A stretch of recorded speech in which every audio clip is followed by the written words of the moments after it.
உலகில் ஏழல்ல அதிசயங்கள் வாய் பேசும் பூவெனி எட்டாவது அதிசயமே.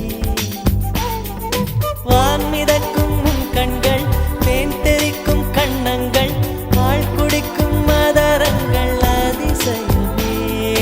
நங்கை கொண்ட விரல்கள் அதிசயமே. நகம் என்ற கிரீடம் அதிசயமே. அசையும் வளைவுகள் அதிசயமே. கல் தோன்றி மண் தோன்றி கடல் தோன்றும் முன்னாலே உண்டான காதல் அதிசயம். 16 வயதான பருவத்தில் எல்லோருக்கும் படர்கின்ற காதல் அதிசயம். பூவுக்குள் ஒளிந்திருக்கும் கனி கூட்டம் அதிசயம். வண்ணத்து பூச்சியுடம்பில்